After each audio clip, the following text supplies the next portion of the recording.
지혜의 시작. 행운이 가져온 혼란. 오늘의 이야기 시작합니다. 우리네 인생살이에는 종종 느닷없는 행운이나 불행이 찾아오곤 한다. 그리고 그것은 느닷없이 우리 삶을 뒤흔들어 우리를 전혀 다른 존재로 바꾸어 놓기도 한다. 우리는 바로 이때를 조심해야 한다. 예전의 나와 느닷없이 바뀌어 버린 나. 어느 쪽이 진짜 나인지 혼란에 빠져버리기 십상이기 때문이다. 9살적 내게도 느닷없이 행운이 찾아와 잠깐 동안 내 삶을 뒤흔들어 놓았다. 지지리도 별 볼 일 없던 내가 어느 날 갑자기 유명해지게 되었던 것이다. 그건 내 그림이 전국 규모의 어느 미술대회에서 최우수상으로 뽑혔기 때문이었다. 정말 느닷없는 일이었다. 그림을 제조하라는 명령을 기계적으로 내렸다. 이 불성실한 월급 기계는 학생들의 그림 가운데 좋은 그림을 선별해 제출하는 최소한의 성의마저도 없었다. 짐작건대 그는 선착순으로 5개 이런 식으로 대충 끊어 제출했을 것이다.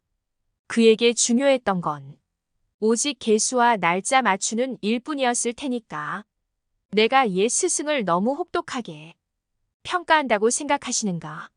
조금도 그렇지 않다.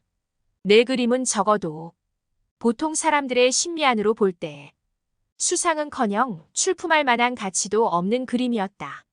그렇다고 우리 담임 선생님이 유별난 심리안을 가지고 소신껏 내 작품을 출품했다고도 생각할 수 없다. 왜냐하면 그는 내 그림 속에 무엇이 그려져 있는지조차 전혀 기억하지 못했으니 말이다. 그래서 그는 교장 선생님 앞에서 불성실에 대한 대가를 톡톡히 치르게 된다. 내가 받은 상이 정말 대단한 것이었던지 나는 담임 선생님과 함께 교장실에까지 불려갔다. 교장 선생님은 한박 웃으며 나를 맞았다. 내가 백야민이냐? 이놈 장하다. 전국에서 무려 50개 초등학교가 참가했는데 우리 학교 학생이 최우수상을 받은 거야. 나는 내가 대단히 자랑스럽다. 허허. 저는 출품할 때부터 가능성이 있다고 생각했습니다. 워낙 좋은 그림이어서요. 담임 선생님의 웃는 얼굴을 본 것은 그때가 아마 처음일 것이다. 오호, 그렇습니까? 김 선생님이 아이들 그림 지도를 잘했기 때문에 이런 경사도 생긴 것이지요. 원별 말씀을. 아니에요. 아이들은 지도하기 나름이지요. 저도 나름대로 최선을 다하고 있습니다만 워낙 능력이 없다 보니. 김 선생님이 아이들을 꼼꼼하게 지도한다는 얘기는 내 익히 듣고 있습니다. 과찬의 말씀이십니다. 미술 지도할 때 특별한 방법이라도 있으십니까? 그저 자상하게 지도한다는 소신으로 했을 뿐이지요. 이번 기회에 교사들을 죄다 모아놓고 김 선생님의 미술 지도 방법을 한번 소개해 보는 것이 어떻습니까? 아이고, 제가 어찌 감히. 교장 선생님의 칭찬 섞인 격려. 담임 선생님의 겸손 섞인 허세. 그러나 문제는 그 다음에 일어났다. 그래, 이번 수상 작품은 무엇을 그린 작품인가요? 나는 아직 작품을 못 봐서. 교장 선생님은 담뿍 웃으며 물어보았다. 예, 그러니까 그게. 그 당황한 표정이라니. 교장 선생님이 빤히 쳐다보며 답변을 기다리고 있는 그 짧은 시간이 그분한테는 얼마나 길게 느껴졌으랴. 자상하고 꼼꼼하게 지도한 그림 속에 무엇이 그려져 있었던지를 떠올리기 위해 그분은 정말 최선을 다하고 있는 눈치였다. 시뻘개진 얼굴, 돋보기 안경 속에서 번득이는 교장 선생님의 의욕에 찬 눈길 이쯤 해두자. 더 이상 세세히 묘사하는 건 옛 스승에 대한 도리가 아니다. 월요일 아침 조회 시간에 나는 교장 선생님이 서 있는 연단에 올라가 상을 받았다. 커다란 트로피와 상장, 그리고 포장지에 쌓인 상품도 받았다. 교장 선생님은 내가 받은 상이 얼마나 대단한 것인지, 어린 시절 미술 교육이 얼마나 중요한 것인지 한참 동안 연설하였다. 교실에 들어오니 나를 바라보는 아이들의 눈빛이 완연히 달라져 있었다. 아이들은 내가 상품으로 받은 51가지 색깔의 대형 크레파스를 보고는 몹시 부러워했다. 여태껏 아이들의 관심을 독차지해왔던 부잣집 외아들 반장 녀석은 새로운 스타 탄생에 위기감마저 느꼈던 모양이었다. 피상이란 게 고작 이거야. 이런 크레파스는 나도 있어.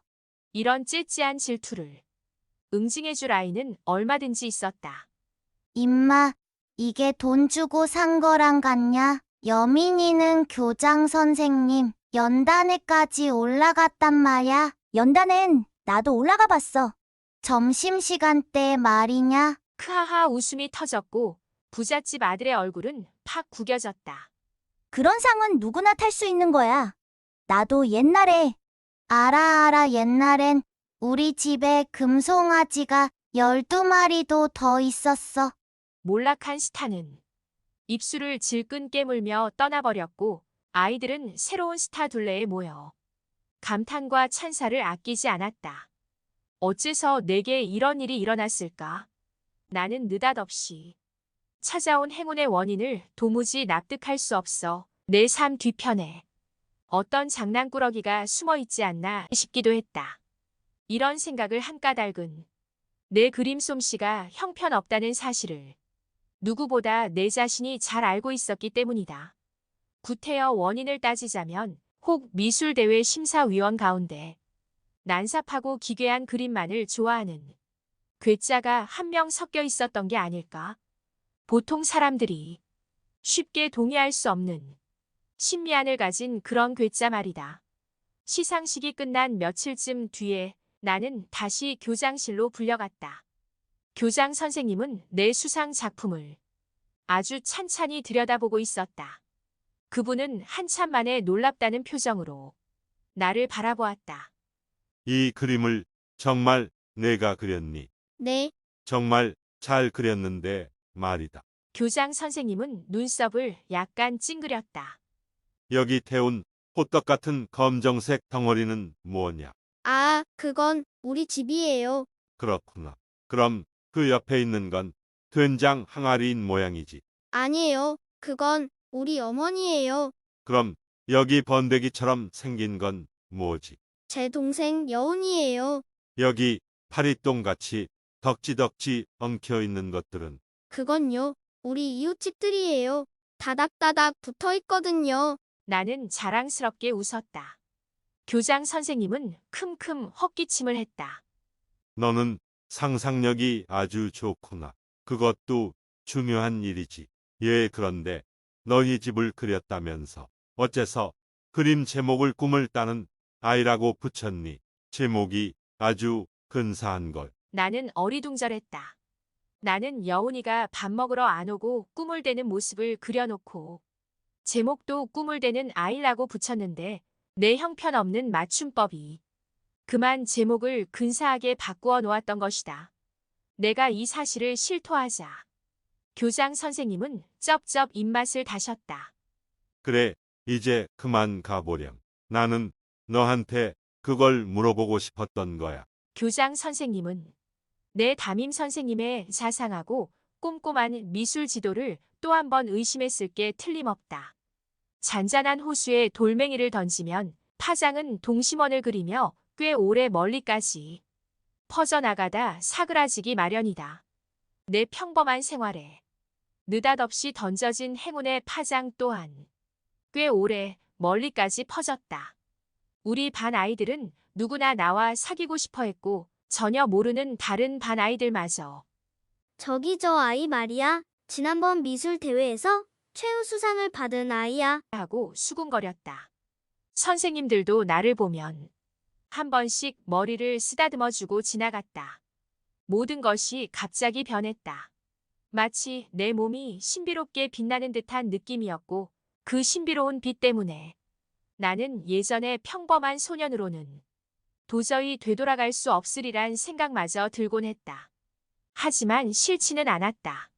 남에게 주목받는 삶에는 대단히 짜릿한 즐거움이 있었다. 나는 학교 가는 일도 더 이상 지겹지 않았다. 오히려 즐거웠다. 미술 시간은 내게 가장 즐거운 시간이었다. 아이들은 나한테 자기 그림이 잘 되었는지 봐달라고 부탁하기도 했다. 아냐. 이렇게 그려선 안 돼. 이 불자동차는 진짜 불자동차와 너무 똑같았니? 진짜와 똑같게 그리면 안 되는 거야. 진짜와 똑같게 그리는 건 누구나 할 수 있는 일이야. 내가 만일 불자동차를 그리려 했다면 나는 아마 빨간 찐빵처럼 그렸을 거야. 어째서 그래야 하지? 어때서냐고? 눈에 보이는 것만 그리는 건 아주 하찮은 일이니까. 좋은 그림은 마음에 보이는 걸 그린 그림이지. 하지만 불자동차를 빨간 찐빵처럼 그린다면 누가 알아볼 수 있겠어. 그럼 어째서 내가 상을 받은 거지. 무엇보다 중요한 건 상상력이야.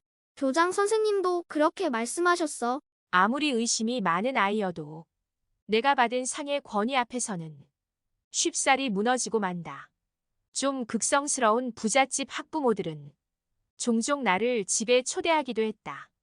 마치 그것이 자기 자식을 상받게 하는 지름길이라도 되는 듯이. 나는 아이 어머니가 가져다 준 고급 과자와 오렌지 주스를 마시며 그림을 그렸다. 나는 우선 도화지 가득 뱀처럼 기다란 붉은 띠를 그려놓는다. 그리고 그 한가운데를 가로질러 삐쭉삐쭉한 검은 산봉 우리를 그려놓는다.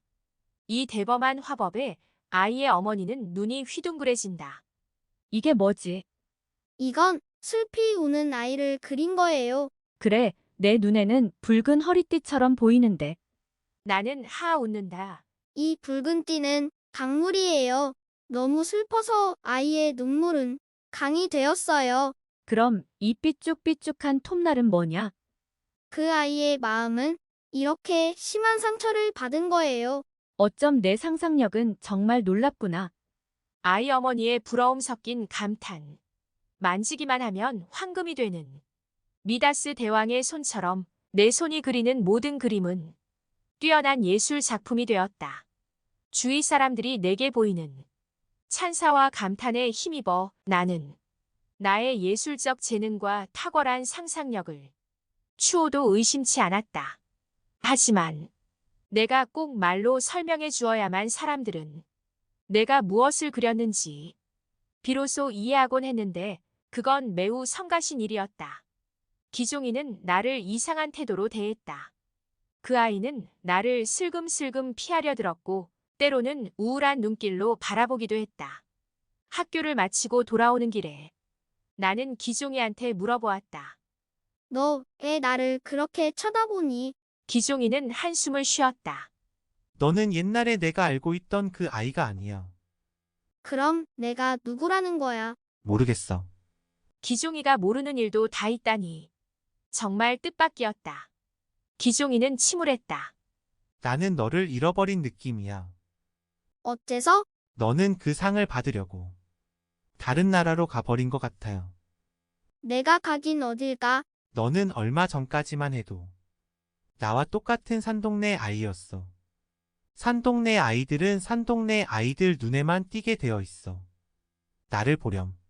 우리 반 아이들은 내가 교실 어느 구석에 앉아 있는지조차도 몰라. 예전에 너도 마찬가지였어. 근데 지금은 누구나 너를 알고 있어. 하지만 지금은 달라. 너는 나와는 다른 나라의 사람이 되어버린 것 같아요. 무슨 뜻인지 알겠어? 모르겠어. 기종이는 다시 한숨을 쉬었다. 그것 봐. 너는 이제는 내가 무슨 말을 하는지조차 못 알아듣잖니? 나는 그날따라 기종이 특유의 다식의 말투가 유난히 짜증스럽게 느껴졌다. 나는 내 말은 예전에도 잘 알아들을 수가 없었어. 하고 쏘아붙여 주려다가 참았다. 지금 나를 질투하는 거니? 질투? 기종이는 잠시 나를 쳐다보다가 고개를 떨구었다. 아니, 나는 예전에 너를 질투했었지. 네가 싸움을 잘하는 게 몹시 부러웠기 때문이다. 싸움은 산동네 아이들한테 꼭 필요한 거니까. 하지만 네가 그림을 잘 그리는 건 하나도 부럽지 않아. 그건 다른 나라 사람들의 일이기 때문이다. 다른 나라란 게 대체 뭐야? 다른 나라란 그림을 잘 그리거나 공부를 잘하거나 휴지를 잘 줍는 아이들한테 상을 주는 나라를 말한다. 나는 무척 짜증이 났다. 너의 그 엉뚱한 말들은 이젠 지긋지긋해. 나는 내가 하는 말들을 하나도 알아들을 수가 없어. 하지만 너는 얼마 전까지만 해도 아니야, 난 단지 내 말을 들어주었을 뿐이야. 하지만 속으론 죄다 말도 안 되는 소리라고 생각하고 있었어. 산지기 이야기도 응, 골방 철학자가 외계인이란 이야기도 그렇다니까? 기종이는 절망스런 표정으로 나를 바라보았다. 나는 조금 가슴이 아팠지만 차라리 잘된 일이라고 생각했다. 기종이는 질끈 입술을 깨물었다. 너는 아마 앞으로 동네 아이들의 싸움박질이 싫어질 거야. 그리고 어쩌면 저런 건 아무짝에도 쓸모없는 짓이야. 하고 눈살을 찌푸릴지도 몰라. 너는 그림 그리는 일이나 남들한테 칭찬받는 일이야말로 가장 쓸모있는 일이라고 믿게 될 테니까. 기종이는 나직이 한숨을 쉬었다. 하지만 나는 너를 기다리고 있을 거야. 왜냐하면 나는 네가 여전히 좋기 때문이야. 너는 내 말을 가장 다정스럽게 들어준 아이였어. 그것만으로도 난 너를 잊지 못할 거야. 기종이의 눈에서 또르르 눈물방울이 굴러 떨어졌다. 나는 그 아이의 슬픔에 대해 전혀 이해하지 못했다. 기종이가 어째서 갑자기 저렇게 변해버렸는지도 이해할 수 없었다. 하지만 변한 것은 기종이가 아니라 바로 나였다. 기종이의 예언은 아주 정확했다. 나는 동네 아이들의 싸움 박질이 지긋지긋해졌고 저런 건 아무짝에도 쓸모없는 짓이야 하고 믿게 되었으니까 말이다.